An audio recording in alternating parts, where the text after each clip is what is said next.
Hello friends, welcome back to Nivis kitchen. எப்படி இருக்கீங்க எல்லாரும்? ரொம்ப நாள் கழித்து வீடியோ போடுறேன்னு நினைக்கிறேன். Okay, sorry for that. இன்றைக்கி நம்ம ஒரு மசால் பவுடர் எப்படி பண்ணுறதுன்னு தான் பார்க்க போகிறோம். என்ன அப்படின்னா பிசிபிலாபாத் செய்கிற பவுடர் எப்படி பண்ணுறதுன்னு பார்க்க போகிறோம். ஸோ இந்த பவுடர் இருந்தது அப்படின்னா நம்ம பெசிபிலாபாத் செய்யும் போது நம்மளுக்கு நல்லாயிருக்கும். ஹோட்டலில் சாப்பிட்ற அதே டேஸ்ட் நம்மளுக்கு கிடைக்கும். இப்போ எப்படி பண்ணுறதுன்னு பார்க்கலாம் வாங்க. பிசிபிலாபாத் பவுடர் செய்யறதுக்கு தேவையான பொருட்கள் என்னென்னன்றதை பார்ப்போம். அந்த பொருட்கள்லாம் நான் ஸ்க்ரீனில் கொடுக்குறேன்.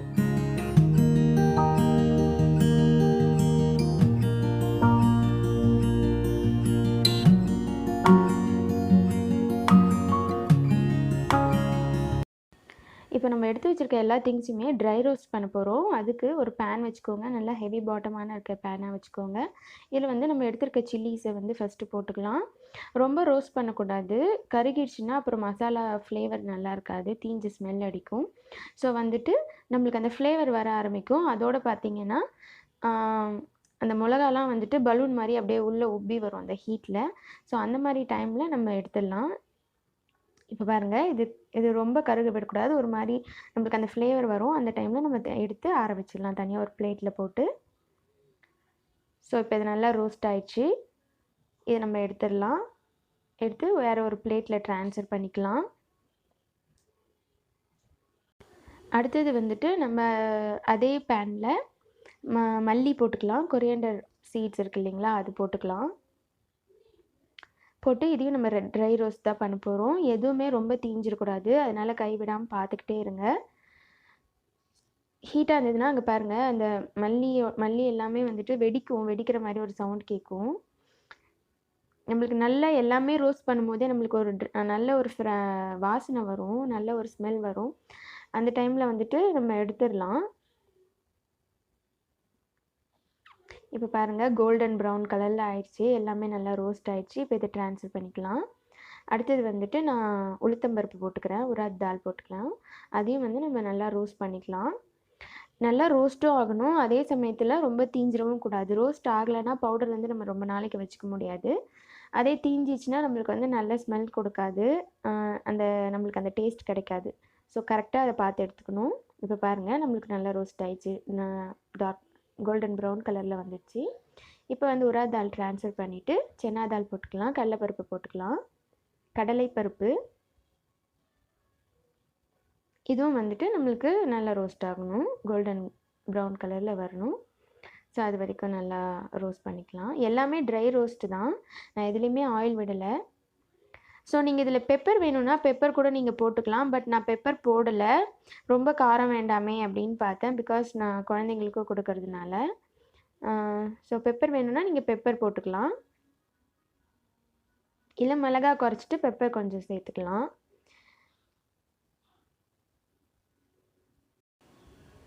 இப்போ பாருங்கள், இதுவுமே கொஞ்சம் நம்மளுக்கு ரோஸ்ட் ஆயிடுச்சு நல்லா. இப்போ அதையும் ட்ரான்ஸ்ஃபர் பண்ணிவிட்டு நான் ஜீரகம் போட்டுக்கிறேன். ஜீரகம் நம்மளுக்கு ரொம்ப ஹீட்டில் இருக்கணும்னு அவசியம் இல்லை. உங்களுக்கு ரொம்ப தவா ஹீட்டாக இருந்தது அப்படின்னா நீங்கள் ஆஃப் பண்ணிவிட்டு அந்த ஹீட்லேயே ஜீரகத்தை நீங்கள் ரோஸ்ட் பண்ணிக்கலாம், வறுத்து எடுத்துக்கலாம். ஜீரகம் இல்லைன்னா டக்குன்னு ஹீட் அதிகமாக இருந்ததுன்னா உடனே தீஞ்சிரும். அதனால் அதை பார்த்து எடுத்துக்கோங்க. இப்போ நான் ஆஃப் பண்ணிட்டேன். ஏன்னா இது நல்லா ஹெவி பாட்டமான பேன். ஸோ அந்த ஹீட் நல்லா அதில் கொஞ்சம் நேரம் ரெசிஸ்ட் ஆகும். ஸோ அதனால நான் ஆஃப் பண்ணிவிட்டு அந்த ஹீட்லேயே இதை இப்போ வறுத்து எடுத்துக்கிறேன். இங்கே பாருங்கள், நல்லா ரோஸ்ட் ஆகிடுச்சி. இந்த கலர் வந்தோடனே இதையும் நான் ட்ரான்ஸ்ஃபர் பண்ணிக்கிறேன். பண்ணிவிட்டு இப்போ ஏலக்காய், பட்டை, லவங்கம், ஸ்டார் அனீஸ் எடுத்து வச்சுருந்தேன் இல்லைங்களா, அது எல்லாமே ஒரே டைமில் போட்டுக்க போகிறேன்.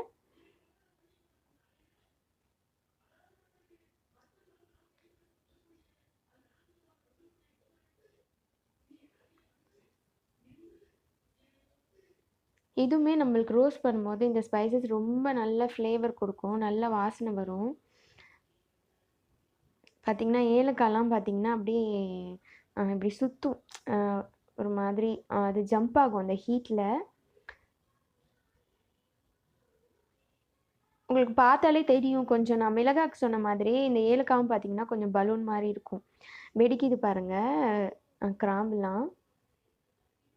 அந்த மாதிரி இருக்கும்போது நம்ம எடுத்துடலாம்.